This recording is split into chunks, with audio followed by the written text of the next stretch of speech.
끝으로 형제들아, 너희는 우리를 위하여 기도하기를, 주의 말씀이 너희 가운데서와 같이 퍼져나가 영광스럽게 되고, 또한 우리를 부당하고 악한 사람들에게서 건지시옵소서 하라. 믿음은 모든 사람의 것이 아니니라. 주는 미쁘사 너희를 굳건하게 하시고 악한 자에게서 지키시리라.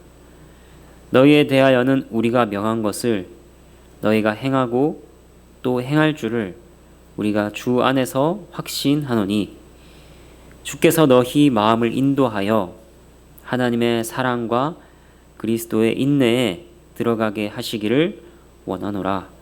하나님의 말씀입니다. 하나님께 감사합니다. 바울은 데살로니가 교회에 보내는 편지를 마무리하며 기도를 부탁하고 있습니다. 본문은 이러한 기도 부탁으로 시작해서 데살로니가 교회를 위한 바울의 기도로 마칩니다. 바울과 데살로니가 교회 사이에 기도의 교류가 이루어지고 있는 것이죠. 바울이 보낸 서신서들을 보면 이런 기도 요청이 얼마나 자주 나오는지 모릅니다. 로마서 15장 30절을 보면 너희를 권하노니 너희 기도에 나와 힘을 같이하여 나를 위하여 하나님께 빌어, 이렇게 말씀합니다. 고린도후서 1장 11절 너희도 우리를 위하여 간구함으로 도우라. 데살로니가 전서 5장 25절 형제들아 우리를 위하여 기도하라. 골로새서 4장 3절 우리를 위하여 기도하되. 이렇게 여러 번 기도에 대해서 요청합니다. 바울은 어째서 이렇게 교회들에게 기도를 요청하는 것일까요? 바울은 기도에 열정적인 사람이었습니다. 그리고 바울은 성령으로 충만한 사람이지 않습니까? 자신의 기도로는 부족한 것일까요? 그는 어째서 교회들에게 자신을 위한 기도의 짐을 지게 하는 것일까요? 그것은 먼저 그가 자신의 연약함을 잘 알기 때문입니다. 기도를 하고 성령으로 충만한 사람은 하나님 앞에서 더욱 겸손해져 갑니다. 기도를 할수록 자신의 죄악을 깨닫습니다. 공로 축적에 의한 자신감 같은 것이 생기는 것이 아닙니다. 나는 날마다 3시간씩 기도한 사람이야. 내가 이 정도로 기도하는데 두려울 것이 뭐가 있겠어. 이런 것이 아닙니다. 기도 가운데 참되신 하나님의 영광과 거룩을 더욱 뚜렷하게 보게 됩니다. 그리고 그것과 반대되는 자신을 발견하는 것이죠. 짙고 어두우며 악한 자신을 더욱 발견하는 것입니다. 그래서 더 겸허하고 겸손해집니다. 가슴을 치며 내가 죄인이라 고백합니다. 내 안에 소망이 없다. 내게 능력이 없다. 내 안에 사랑도 없고 지혜도 없다. 고백하게 됩니다. 그렇게 자신의 부족과 연약함을 알기 때문에 자신을 믿거나 자만하지 않습니다. 하나님의 도우심만을 바라고 붙듭니다. 이러한 이유로 바울은 기도에 절실합니다. 스스로가 기도하는 것도 절실하고 형제 자매의 기도의 도움도 절실한 것입니다. 그리고 또 다른 한 가지가 있습니다. 그것은 하나님께서 이러한 방식으로 우리를 도와주시고자 하신다는 것입니다. 혼자만의 경건과 기도 생활만으로 하나님의 도움을 얻는 것이 아니라 형제 자매들의 기도를 통해서 도와주시는 하나님의 방식인 것입니다. 이런 일을 통해 우리는 다시 겸손해집니다. 기도를 부탁하는 일은 겸손 없이는 불가능한 일이죠. 그리고 이러한 일을 통해 우리는 서로가 그리스도의 몸에 속했다 하는 것을 확인하게 됩니다. 바울은 기도를 요청할 뿐 아니라 자신의 기도 가운데 항상 그들을 기억했습니다. 다른 이들을 위한 가장 힘 있는 봉사가 무엇일까요? 그것은 그들을 위해 기도하는 것입니다. 마틴 루터는 이런 말을 했습니다. 기도는 강력하다. 기도가 얼마나 강력하며 그것이 어떤 영향을 미치는지 많은 사람이 믿지 못한다. 하지만 경험해 본 사람은 믿을 수 있다. 여러분, 교회로 모인 이들의 교제는 어떤 것인가요? 서로를 위해서 기도하는 것입니다. 기도를 부탁하고 서로를 위해 기도하는 것입니다. 그것이 성도들이 계속해서 연합하고 하나가 되는 길입니다. 바울이 기도를 요청하고 또 데살로니가 교회를 위해 기도하는 모습은 우리를 돌아보게 만듭니다. 교회 안에 이러한 일들이 이루어지고 있는가? 교우들과의 교제 속에서 기도의 제목들이 오가고 있는가? 아니면 세상의 여러 주제들이 섞인 이야기들은 오가지만 기도의 교제가 이루어지지 않고 있는 것은 아닌가? 또 가정 안에서도 이러한 일들이 잘 이루어지고 있는가 돌아볼 수 있겠죠. 자녀에게나 배우자에게, 형제 간에 서로 기도의 교류가 이루어지고 있는가? 나는 기도를 요청하는 자인가? 아니면 나의 기도 제목은 아무도 모르고 오직 나만 은밀하게 알고 있는가? 또 형제 자매들을 위해서 기도하고 있는가? 이런 것들을 돌아보게 만듭니다. 말씀을 통해 우리는 기도의 도움을 구하고 지체를 위해 기도하는 것이 합당하다 하는 교훈을 받습니다. 이제 바울이 어떤 기도를 요청했고 또 데살로니가 교회를 위해서 어떤 기도를 했는지 그 내용을 살펴보겠습니다. 1절 말씀입니다. 끝으로 형제들아 너희는 우리를 위하여 기도하기를 주의 말씀이 너희 가운데서와 같이 퍼져나가 영광스럽게 되고. 바울은 본문에서 데살로니가 교회에 두 가지의 기도를 요청하고 있습니다. 1절은 그 첫 번째 내용입니다. 주의 말씀이 퍼져나가 영광스럽게 되는 것을 요청하고 있습니다. 원문을 보면 주의 말씀이 그냥 퍼져나가는 것이 아니라 매우 빨리 달리며 퍼져나가는 것임을 보게 됩니다. 바울은 자신들을 위해 기도하라고 하죠. 하지만 자신들의 안위와 안정을 위해 기도하라고 하지 않습니다. 주의 말씀을 위해 기도를 부탁합니다. 바울의 가장 우선적인 관심이 그것이었습니다. 하나님의 영광인 것이죠. 주의 말씀은 무엇입니까? 주님에게서 온 말씀이요, 주님에 관한 말씀입니다. 주님 안에서 무엇을 믿어야 하는가, 또 주님 안에서 어떻게 살아야 하는가 하는 것입니다. 이 주의 말씀이 바울에게 있어서 가장 중요한 것이었습니다. 바울은 주의 말씀을 전할 때 이미 다리가 묶이고 열매 맺지 못하는 것을 경험했습니다. 사도행전에 보면 그런 예들이 많이 나오죠. 그래서 아덴에서 말씀을 전할 때 사람들의 그 반응들을 보게 됩니다. 사도행전 17장 32절을 보면 그들이 죽은 자의 부활을 듣고 어떤 사람은 조롱도 하고 이렇게 말합니다. 말씀을 듣고 조롱을 했다. 이것이 주의 말씀이 영광스럽게 되지 못하는 모습입니다. 주의 말씀은 그 자체로 영광스럽습니다. 하지만 그것을 대하는 자들의 반응과 관련하여서 영광스럽게 되느냐 안 되느냐 말하고 있는 것입니다. 주의 말씀이 영광스럽게 되지 못하는 것은 사람들이 말씀을 거부할 때입니다. 또 말씀을 듣기만 하고 거룩과는 거리가 멀게 악하고 썩은 삶을 살아가는 것입니다. 그것이 주의 말씀이 영광스럽게 되지 못하는 것입니다. 그렇다면 반대로 주의 말씀이 영광스럽게 되는 것은 무엇일까요? 그것은 주의 말씀이 사람들에게서 열매를 맺어가는 것입니다. 하나님께서는 자신을 알도록 계시인 성경을 주셨습니다. 그렇게 성경에서 하나님을 알리신 것은 무엇이든지 알게 되는 것, 그것이 주의 말씀이 영광스럽게 되는 것입니다. 그것을 알기만 하는 것이 아니라 또 인정하며 높이는 것입니다.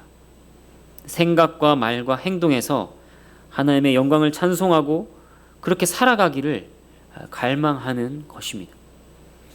또 주의 말씀 앞에서 무신론, 무지, 우상숭배, 신성모독이 제거되는 것이죠. 주의 말씀만이 이러한 일들에 대한 해답입니다. 주의 말씀이 영광스럽게 되는 것은 또한 그 말씀 앞에서 죄와 사탄의 나라가 파멸되는 것입니다. 교회가 정결해지고 말씀의 가르침이 순수하게 전해지고 그대로 시행되는 것입니다.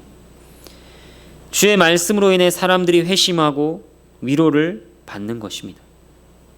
그 말씀이 어두운 눈을 밝히고 우리의 마음을 다스릴 때 주의 말씀이 영광스럽게 됩니다.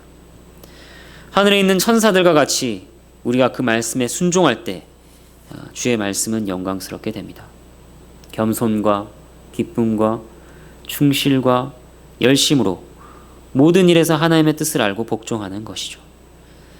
본문을 보면 데살로니가 교회에 이러한 일들이 이루어지고 있었다고 합니다. 주의 말씀이 빨리 퍼지고 영광스럽게 된 것이죠.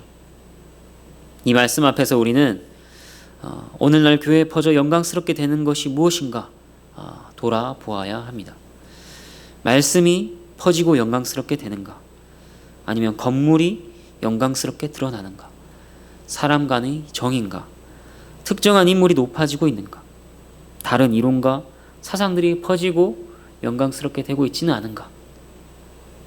우리의 개인의 삶에도 적용할 수 있겠죠. 우리 개인의 삶에서 지금 퍼지고 있고 영광스럽게 되고 있는 것은 무엇인가? 돌아보는 것입니다. 주의 말씀이 퍼져나가고 영광스럽게 되는 것은 부활하신 예수님께서 명하신 바입니다.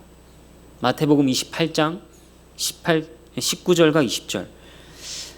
그러므로 너희는 가서 모든 민족을 제자로 삼아 아버지와 아들과 성령의 이름으로 세례를 베풀고 내가 너희에게 분부한 모든 것을 가르쳐 지키게 하라. 볼지어다 내가 세상 끝날까지 너희와 항상 함께 있으리라 하시니라. 여러분, 우리의 우선적인 기도의 내용은 무엇입니까? 다른 이들에게 기도를 부탁하면서 가장 먼저 나오는 내용이 무엇인지요? 성경 말씀 우리에게 알려줍니다. 우리를 위하여 기도할 때도 가장 먼저인 것은 우리가 주의 말씀에 매이고 변화되어 가는 것이라. 우리 안에서 그리고 교회 안에서 온 세상 안에서 주의 말씀이 퍼져나가고 영광스럽게 되는 것이라 그렇게 알려줍니다. 그리고 제자로 삼고 세례를 베풀며 모든 것을 가르쳐 지키게 하는 것, 이 일은 사도들과 말씀 사역자에게만 해당되는 것이 아닙니다. 이 일은 기도 없이는 안 되는 일입니다. 우리는 이 일에 기도로 동참할 수 있습니다. 또 그것이 매우 필요하다고 바울이 말하고 있는 것입니다. 다음으로 바울이 요청하는 기도의 내용을 보겠습니다. 2절 말씀입니다. 또한 우리를 부당하고 악한 사람들에게서 건지시옵소서 하라. 믿음은 모든 사람의 것이 아니니라. 이제 바울에게 필요한 기도 제목이 나오는구나 생각할 수 있습니다. 하지만 이 기도 역시 바울 자신의 안위가 궁극적인 목적은 아닙니다. 그렇다면 무엇이 목적인가? 이건 역시 말씀이 전파되고 영광스럽게 되는 것에 포함되는 기도의 제목입니다. 주님께서 가르쳐 주신 기도를 생각해 봅시다. 일용할 양식을 주옵시고 라고 기도하죠. 이 기도는 단순히 우리의 필요가 채워지고 보존되는 것 자체가 목적이 아닙니다. 우리의 존재 자체가 중요해서 보존되어야 하는 것이 아닙니다. 주님께서 우리를 보존해 주셔야 우리들이 하나님의 뜻을 행하고 하나님의 백성 역할을 할 수 있기 때문에 보존을 구하는 것입니다. 필요를 구하는 것이죠. 지금 바울의 기도 요청도 마찬가지입니다. 그를 괴롭혔던 자들이 매우 많았습니다. 외부적으로는 복음을 회방하는 유대인들이 있었고 자신을 박해한 자들이 있었습니다. 교회 안에도 있었죠. 중상모략으로 자신을 대적하는 자들도 있었고 또 말씀을 받았지만 무질서하며 복음을 거슬러 생활하는 자들이 바울을 괴롭게 했습니다. 이러한 자들 때문에 바울이 괴로운 것은 자신이 육체와 명예가 손상되는 것보다 진주를 돼지가 밟고 다니는 것처럼 말씀이 짓밟히는 것이었죠. 그처럼 건져주시기를 구하라는 이 요청은 주의 말씀이 퍼지고 영광스럽게 되는 목적에 포함된 내용입니다. 여기서 부당하고 악한 사람들에 대해 바울이 말을 덧붙이고 있습니다. 그들을 한마디로 하면 뭐라고 할 수 있을까? 그들은 도덕적으로 해롭고 사악한 자가 아닙니다. 바울은 그들을 믿음과 관련하여 말합니다. 원문을 보면 그 부당하고 악한 사람들에게서 건지시옵소서 하라 뒤에 왜냐하면이라는 접속사가 있습니다. 그래서 부당하고 악한 사람들에게서 건지시옵소서 하라. 왜냐하면 믿음은 모든 사람의 것이 아니기 때문이다. 이렇게 됩니다. 그들이 부당하고 악하게 대하는 이유는 믿음이 없기 때문입니다. 그러니까 바울이 말하는 부당하고 악한 자는 믿지 않는 자, 믿음이 없는 자입니다. 우리는 실로 믿지 않는 자, 믿음이 없는 자에게 둘러싸여서 살아가죠. 또 그들을 통해 부당하고 악한 일을 겪는 경우가 있습니다. 우리는 이것을 어떻게 바라보아야 할까? 부당하고 악한 일 속에서도 우리는 먼저 하나님을 기억해야 합니다. 하나님께서 지혜로우시다. 하나님께서 의로우시고 은혜로우시다 하는 사실을 기억해야 합니다. 하나님께서 선한 목적을 위해 잠시 동안 괴롭힘을 받고 잠시 동안 유혹들에 사로잡히도록 주권적인 손길로 그 일들을 정하실 수도 있다 하는 것을 기억해야 합니다. 그리고 다른 한편으로는 모든 악한 자들의 배후에 사탄이 있다는 것도 기억해야 합니다. 사탄과 세상이 믿는 자들을 무너뜨리기 위해 얼마나 공격하는지 그 현실을 직시해야 합니다. 베드로전서 5장 8절 말씀. 근신하라 깨어라. 너희 대적 마귀가 우는 사자같이 두루 다니며 삼킬 자를 찾나니. 그들은 믿는 자들을 두렵게 하고 유혹에 걸려 넘어지게 하기 위해 모든 교묘한 방법들을 동원합니다. 이러한 현실에 대한 인지와 경계를 늦추지 않아야 하는 것이죠. 그리고 부당하고 악한 이들을 만날 때 또 기억할 것이 있습니다. 그것은 우리 자신입니다. 우리는 예수 그리스도를 믿기 전과 후로 구분할 수 있습니다. 우리는 예수 그리스도를 믿기 전에 어떤 자들이었나요? 그들과 다름없이 하나님 앞에서 악하고 부당한 자들이었습니다. 하나님을 대적하고 하나님을 모욕하는 자들이었습니다.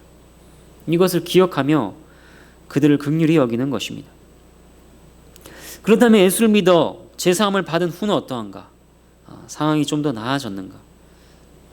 우리는 지금도 여전히 진주를 밟는 돼지처럼 구는 경우가 많습니다. 우리는 여전히 부패성과 연약함과 게으름을 가지고 있습니다. 그래서 스스로 자신을 유혹에 노출시키고 그것들에 저항하지 못하는 자들입니다. 우리는 그러한 공격들에서 스스로 회복할 수도 없습니다. 그러한 공격들을 오히려 하나님을 붙들 도구로 사용하지도 않습니다. 그렇기 때문에 사실 그것들의 권세 아래 버림받아 마땅한 자들인 것이죠. 하지만 그럼에도 불구하고 여전히 하나님께서 우리를 사랑하고 붙드시기 때문에 지금 이렇게 있는 것입니다. 그러니까 부당하고 악한 사람들 만날 때 자신에 대해 두 가지를 기억하는 것이죠. 예수 믿기 전 과거의 자신과 아직도 말씀을 대적하며 살아가는 때가 있는 죄인이라 하는 것입니다. 이런 점에서 믿음은 참으로 모든 사람의 것이 아닙니다. 참으로 하나님께서 택하신 자들에게만 주시는, 하나님께서만 주실 수 있는 선물이 바로 믿음입니다. 3절 말씀을 보도록 하겠습니다. 주는 미쁘사 너희를 굳건하게 하시고 악한 자에게서 지키시리라. 이 앞에 그러나라는 접속사가 있습니다. 앞의 내용과 이어집니다. 그러나 주는 미쁘시다, 신실하시다. 바울은 데살로니가 형제들이 과도한 두려움과 낙심에 사로잡히지 않도록 이 말을 덧붙이고 있습니다. 위대한 사도조차도 부당하고 악한 사람들에게서 건져주시기를 구하는데 우리는 어찌하면 좋은가? 그러나 두려워 말라. 주님은 신실하시다. 믿음은 모든 사람들의 것이 아니라 많은 사람들이 말씀을 거부하고 말씀을 듣고도 떠나는 상황인데 우리에게 소망이 있는가? 그러나 염려치 말라. 주님은 신실하시다는 것입니다. 그리고 하나님께는 넘어지지 않게 하는 충분한 힘이 있으시다. 주의 백성의 안녕을 끝까지 보호하실 것이라 하고 바울은 지금 말하고 있는 것입니다. 신실하신 주님께서 하시는 일은 그것입니다. 우리를 굳건하게 하시는 것입니다. 악한 자에게서 지키시는 것입니다. 우리는 신앙이 없던 사람이 믿는 것을 보며 하나님의 기적적인 은혜라 그렇게 여깁니다. 저 사람이 어떻게 예수를 믿게 되었을까? 또 때로는 우리 자신을 보면서 같은 생각이 들지 않습니까? 내가 어떻게 예수를 믿게 되었지? 기이하게 생각합니다. 그런데 그 신앙이 이어지는 것 역시 놀라운 하나님의 은혜입니다. 그렇죠. 어린 시절 함께 예배를 드렸던 친구들이 굉장히 많았습니다. 그 중에는 수련회에서 울며 불며 자신의 죄를 고백하고 예수님을 위해 살겠노라고 헌신하였던 친구들도 꽤 많이 있었습니다. 하지만 지금 그들이 어디서 무엇을 하고 있는가 보면 예배당조차 나가지 않은 친구들이 있는 것입니다. 안타깝지만 이러한 경우는 꽤 많습니다. 신앙이 지속되는 것을 단순히 개인의 책임으로 여길 것이 아닙니다. 마지막까지 보존되는 일도 하나님의 은혜로 가능한 일입니다. 처음 눈을 뜨게 되었던 것, 그것과 마찬가지로 시력이 보존되고 유지되고 계속해서 보게 하시는 하나님의 능력과 은혜인 것입니다. 저와 여러분이 현재 신앙하고 있는 것의 원인자가 하나님이십니다. 하나님께서 악한 자에게서 우리를 지키십니다. 여기서 악한 자는 단수로 표현되고 있습니다. 악한 사람들과 믿음이 없는 자들의 배후에 있는 사탄입니다. 하나님께서 사탄으로부터 우리를 구체적으로 어떻게 지키시나요? 하나님께서는 모든 것을 다스리십니다. 사탄이 하는 일을 제어하십니다. 사탄이 마음대로 우리를 공격하고 건드리지 못합니다. 공격을 해도 제한이 있는 것이죠. 또 우리를 지키기 위해 은혜의 방편을 베풀어 주십니다. 말씀과 성례, 기도에서 은혜를 얻도록 우리를 인도하십니다. 그 자리로 이끄시고 그것을 활용하도록 마음의 갈망을 불어넣으십니다. 섭리로 죄에 유혹받지 않게 도우시죠. 정력이 불같을 때에 여러 상황들로 찬물을 끼얹으십니다.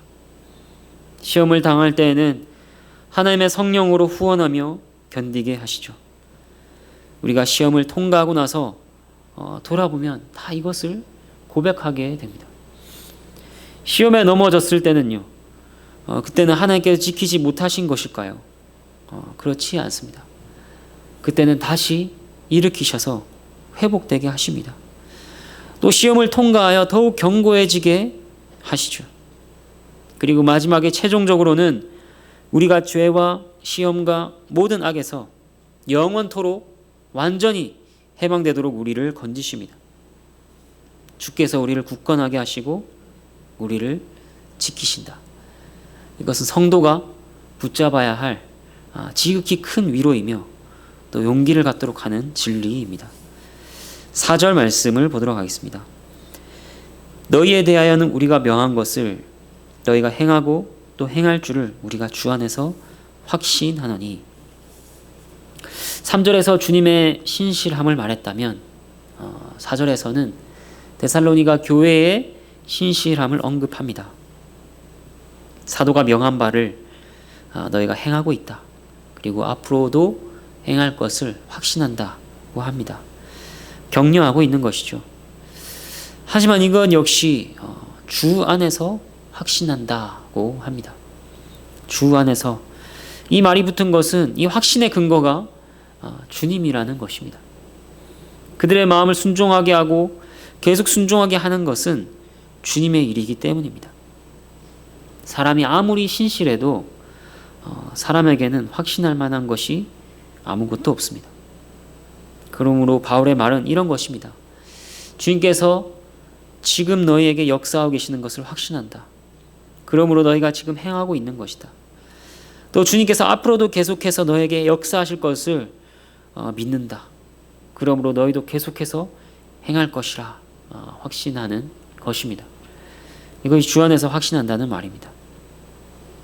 이 말씀 앞에서 우리는 동일한 고백을 요구받습니다. 지금 현재 나는 확신을 가지고 하나님의 말씀을 믿고 따르고 있는가? 그리고 앞으로도 이 말씀을 붙잡고 살 것인가? 그렇다. 나는 오늘 주의 말씀을 확실히 믿으며 앞으로도 이 말씀을 따라 걸으리라. 이런 고백이 요구되는 것이죠. 현재의 자기 점검과 앞으로도 그렇게 살아갈 것이라는 결단이 우리에게 필요합니다. 5절 말씀입니다. 주께서 너희 마음을 인도하여 하나님의 사랑과 그리스도의 인내에 들어가게 하시기를 원하노라. 데살로니가 교회를 위한 바울의 간구가 나오고 있습니다. 기도를 요청하는 상황에서도 바울이 계속 신경 쓰는 것은 데살로니가 교회가 굳게 세워지는 것입니다. 이 구절은 두 가지 해석이 가능한데요. 하나는 말 그대로 하나님의 사랑과 그리스도의 인내로 마음이 인도되기를 구하는 것입니다. 하나님께서 우리를 사랑하시는 사랑, 그리스도께서 우리를 위해 인내하시는 그 인내로 우리의 마음이 이끌리는 것입니다. 이 둘은 이어져 있습니다. 우리를 사랑하신 사랑이 구체적으로 어떻게 드러나는가? 그리스도께서 고난을 견디고 인내하신 것으로 드러난 것이죠. 하나님의 사랑 안에 인도되는 것은 우리의 행복을 위해 가장 합당합니다. 또 그것이 우리의 행복 그 자체입니다. 하나님의 사랑 안에 있는 자에게 부족함이 없는 것이죠. 그리고 예수 그리스도께서 우리를 위해 참고 견디셨던 일과 그분이 지금도 여전히 우리를 인내하신다는 것을 깨달을 때 우리의 마음은 힘을 얻습니다. 또 하나님의 사랑을 더욱 확신하게 되죠. 또 다른 해석은 이것입니다. 우리의 마음이 하나님을 사랑하고 그리스도를 기다리는 인내에 이르게 되기를 구하는 것입니다. 주체가 다른 것이죠. 하나님께 대한 신자들의 사랑, 그리스도의 재림을 기다리는 신자들의 인내인 것입니다. 신자가 살면서 이 두 가지가 이루어지면 모든 것이 다 된 것 아니겠습니까? 하나님을 사랑하는 자에게 따로 성경 읽으라, 기도하라, 이웃을 사랑하라 말할 필요가 있을까요? 하나님을 사랑하는 자에게는 그 모든 것이 부차적이고 당연히 따라오는 것입니다. 그리스도를 기다리며 인내한 자에게도 마찬가지죠. 세상을 사랑하지 마십시오. 육신을 죽이고 십자가를 지십시오. 이런 말하는 것도 필요가 없는 것입니다. 그리스도를 기다린 자에게 당연히 따라오는 일들입니다. 문법적으로도 문맥적으로도 두 가지 해석은 모두 가능하고 유익한 해석들입니다. 우리를 향하신 하나님의 사랑, 그리스도의 인내는 교회를 굳건하게 합니다. 그 사랑과 인내가 우리를 악한 자에게서 우리를 지킵니다. 그리고 반대로 하나님을 향한 사랑, 그리스도를 기다리는 인내, 그것은 교회가 굳건하다 하는 지표가 됩니다. 하나님께서 악한 자에게서 우리를 지키셨다 하는 증거가 되죠. 오늘 본문의 말씀을 정리하겠습니다. 우리는 부당하고 악한 사람들에 둘러싸여 살아가고 있습니다. 그 배후에서 사탄은 강하게 역사합니다. 두렵고 어렵습니다. 앞날이 캄캄하고 어두워 보입니다. 신앙을 유지할 수 있을까? 신앙생활 할 수 있을까?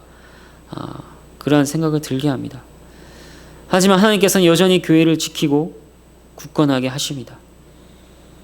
그것을 오늘 본문은 우리에게 말해줍니다. 하나님께서는 주의 말씀이 퍼지며 영광스럽게 되는 일을 이루어가고 계시다고 말씀합니다. 그리고 그 일에 서로 기도한 일로 동참하도록 우리를 부르십니다. 여러분, 하나님께서 우리에게 믿음을 주셨습니다. 사랑과 인내를 허락하셨습니다. 사도의 기도 요청은 우리를 향하신 하나님의 부르심입니다. 주의 말씀이 우리 자신과 가정과 교회와 온 세계에 퍼져서 영광스럽게 될 때까지 마지막까지 함께 기도하는 우리 모두가 되기를 간절히 바랍니다. 함께 찬양하겠습니다.